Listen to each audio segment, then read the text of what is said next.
I was outraged and said at the time that when a group of Republican senators sent a letter to the Ayatollah of Iran in essentially criticizing the actions of the President of the United States, I don't care what party you are, we have one president, and we should stand behind that president when he's trying to work out very difficult problems.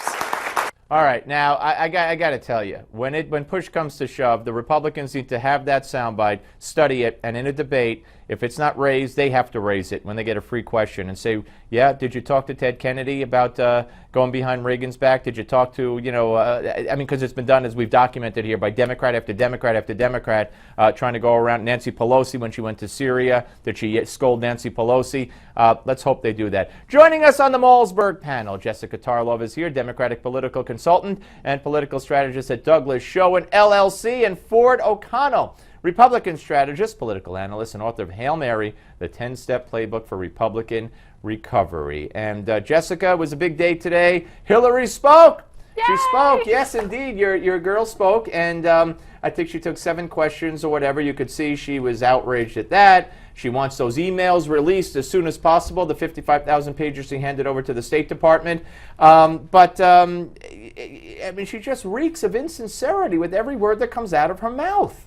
Well, that's an opinion. It's not an opinion that I necessarily hold. Why would we want to see these emails if these are the ones she picked? Because they've been sanitized. These are the ones she picked. These are the ones she picked. These are the ones she handed over. When we talk about the 30,000 that have gone missing, they went to someone, right? You don't think she sent 30,000 emails. If they're full of all of these issues, right, all of these foreign policy violations, security violations, etc., don't you think someone who got those emails on a CC or that it got forwarded on, or someone would have raised an issue and there would be a whistleblower out there in all of this who would say, Hillary Clinton was doing some really, really evil things. I need to say something before she becomes the next president of the United States. Ford, I don't think that Uma Abedin or Sidney Blumenthal are going to do that. She emailed other people. No, she doesn't talk to only 2 people. This is the first time she spoke in 41,000 minutes, and the only reason why she fielded any questions is because Fox News' Ed Henry pushed her on it, and she's looking at her poll numbers and recognizes, as David Axelrod rightfully noted,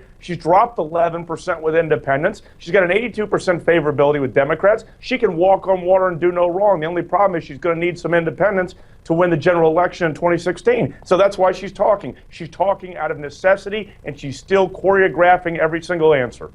And here she said some things about these emails. First of all, the background on the email question today. The State Department said today that they're going to take until next year before they release any of those 55,000 pages. Then a judge almost immediately said, you're going to go through them and you're going to release them as you go through them, and you're going to give me a schedule as to how that's going to happen next week. So, and she, like I said, she's all on board because there's nothing there because this is what she handed over. She would have had to been a fool to hand over anything that would have been incriminating. And what about, though, Jessica, her admitting the mistake? She said she made a mistake on the Iraq vote. Well, I think that that's a good thing. I mean, I think that there's one thing, and I talked about this weekend. Jeb Bush did something different, not different, something that was probably very difficult and I think important when he rolled back on his answer, and he brought up the military family, is that he felt bad saying that this was a mistake because so many people had given their lives, right, for this cause. And I think that's something that Hillary could have added to her walk back on the vote. But I mean, that's what we knew she was going to say that, and that puts, draws the line in the sand with the Republicans who are saying that they would have authorized the Iraq vote. And I don't see a problem with it. Did I just hear her criticize Hillary a little bit? I do it all the time. Of course she criticized Hillary because Hillary lost to Barack Obama over the Iraq War. She's going to say my vote was a mistake. As for the emails, she doesn't want them out in January. She wants to be able to get out ahead of it. Right. If there's anything in there that the Republicans we're coming back. Make fun of. More with the panel. Don't go away.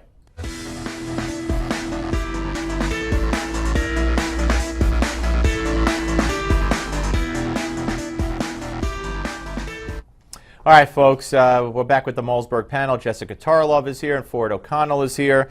And, of course, the horrific news that Ramadi has fallen to ISIS. And, I got to tell you, Ford, we're doing absolutely nothing. We're doing absolutely nothing. It's a hard job. It's going to take time. It's a mess. And yet, over the past 9 months, we've launched like 3,000 airstrikes. That's not even to say they were all successful. I don't understand it. We used to launch 3,000 airstrikes in a couple of days when we were really fighting. ISIS is spreading. They're now about 60 miles outside of Baghdad. Christians are going to keep dying. Women are going to keep getting enslaved. And this president, you know, he yawns.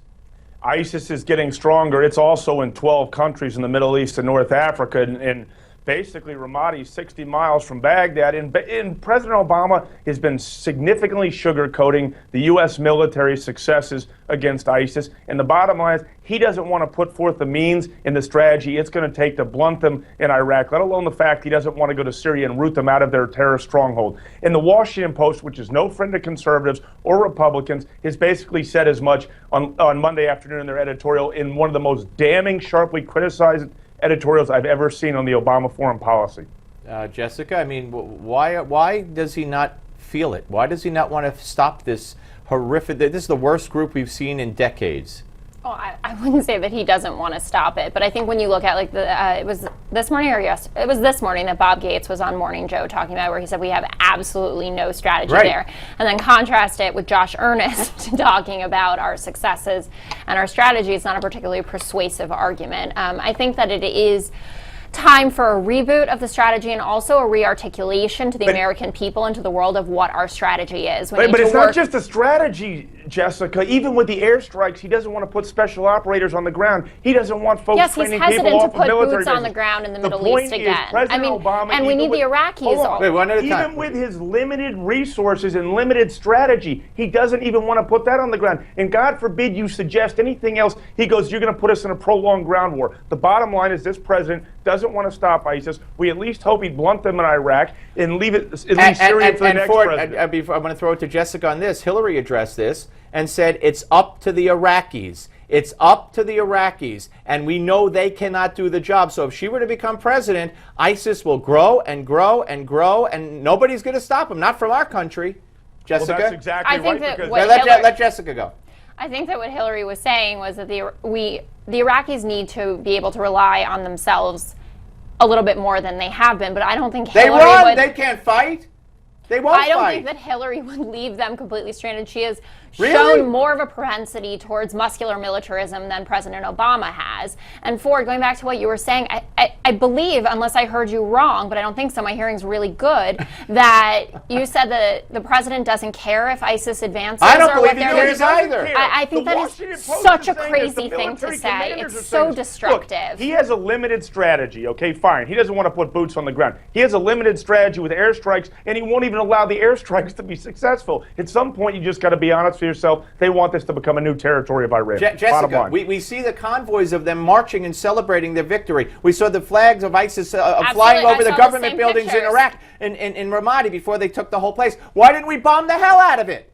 If he cares.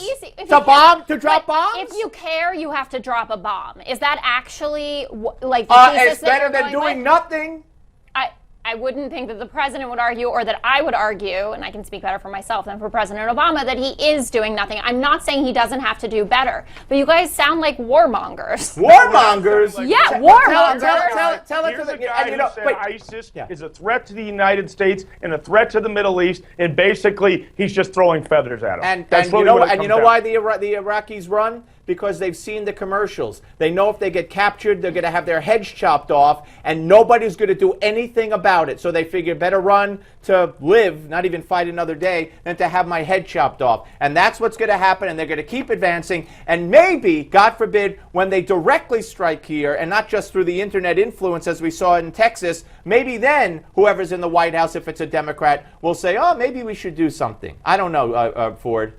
Well, I think that you're exactly right. And the deal is to gin up what you need, because a lot of Pew polls basically say that Americans will send ground troops to stop ISIS. But the only way you can actually get this out there, because Americans don't live in this ISIS situation all the time, is that you have to show some leadership. And the only way you're going to get leadership under the Obama administration is for something to blow up in the United States of America. Final word, Jessica Tarlov. My final word or words are that I am not wholesale disagreeing with the two of you. I don't think the strategy has been enough. I do believe that we need to do more. But I don't feel like it's constructive criticism. You're not providing feedback saying just bomb it is not something that's useful, especially considering what you know that the president is willing to do. You have Barack Obama as your president until 2016. Yeah, stop reminding us. Stop reminding us. Just get over it. All right, Ford O'Connell, Jessica Tarlov, thank you. That's words of wisdom. Get over it. We're coming back.